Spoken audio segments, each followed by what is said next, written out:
Assalamualaikum warahmatullahi wabarakatuh. Saya Robia Dwi Semiring, mahasiswa jurusan PGSD Universitas Samudra. Saya akan menjelaskan tentang memahami ABK di kehidupan sehari-harinya di lingkungan masyarakat. Untuk memenuhi tugas pendidikan inklusi saya. Yang pertama, saya akan menjelaskan tentang inklusi. Inklusi itu digunakan sebagai metode ataupun pendekatan untuk membangun dan mengembangkan sebuah lingkungan yang semakin terbuka, mengajak masuk dan mengikut sertakan semua orang dengan berbagai perbedaan latar belakang, etnik, budaya, karakteristik, serta status sosialnya.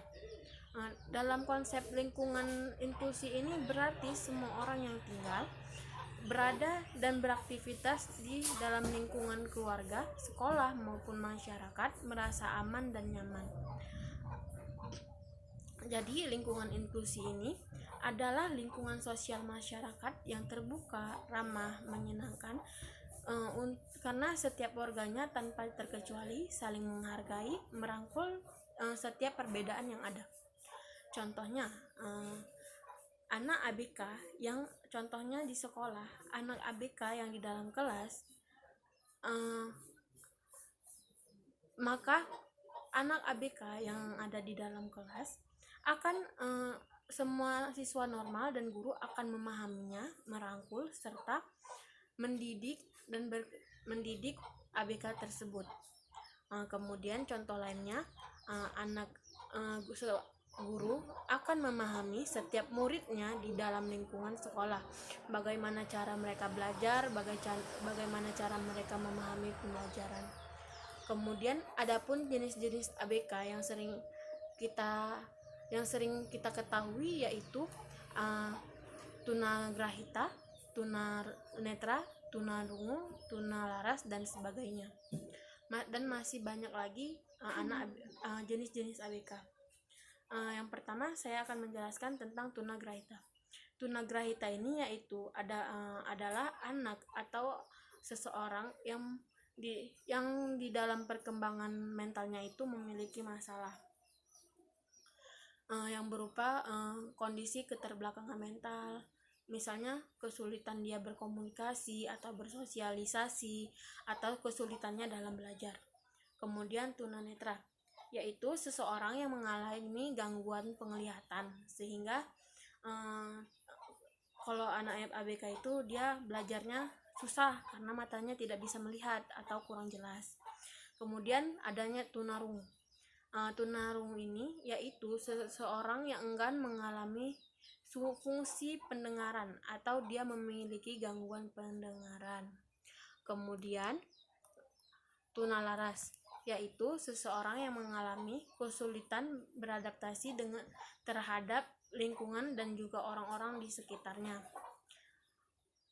Kemudian tunadaksa. Tunadaksa ini yaitu kelainan terhadap alat gerak tubuh. Yaitu ada anak tunadaksa, yaitu seseorang yang mengalami masalah kelainan pada gerakan tubuh, sehingga kondisi ini berupa yang mengakibatkan anak itu cacat. Kemudian inklusi sendiri dalam masyarakat, itu anak ABK sendiri di dalam masyarakat itu sering kena pembulian atau sering disepelekan atau diremehkan, sehingga anak ABK itu sendiri cenderung tidak percaya diri. Akar dari permasalahan ini yaitu ketidakpahaman masyarakat terhadap keterbatasan yang dimiliki oleh ABK. Terus kemudian di lingkungan sekolah ini ABK seringkali dianggap sebagai anak yang bodoh atau tidak mau memahami pesan yang disampaikan oleh orang lain atau pesan yang disampaikan oleh guru.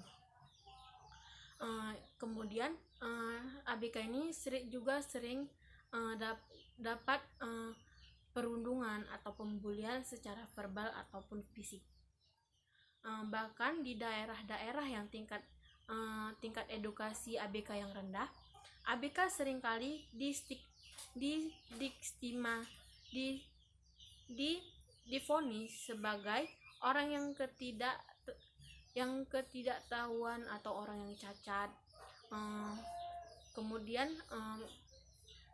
seperti dianggap itu sebagai malapetaka seperti itu.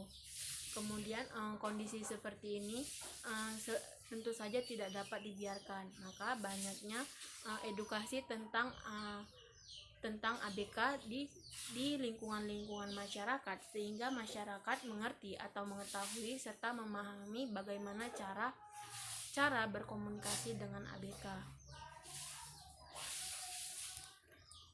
Kemudian pendidikan inklusi sendiri yaitu sekolah normal yang boleh dimasuki oleh anak berkebutuhan khusus atau anak ABK.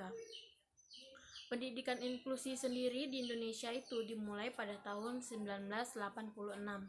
Namun bentuknya pada saat itu masih dinamakan dengan pendidikan terpadu.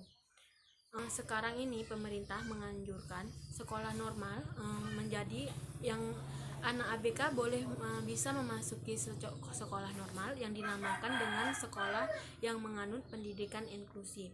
Nah, pendidikan inklusi ini setidaknya satu kelas ada ya sekolah yang menganut pendidikan inklusi ini setidaknya satu kelas memiliki 1 hingga 2 siswa yang berkebutuhan khusus, dan di situ siswa normal serta guru diberi pedoman, diberi arahan untuk cara berkomunikasi serta melakukan aktivitas dengan anak ABK ini.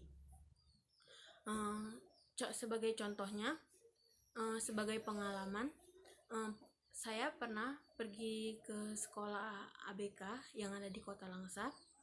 Di sana ABK secara umumnya ABK diajarkan untuk cara hidup mandiri atau untuk cara lebih khususnya untuk cara mereka mengurus dirinya sendiri.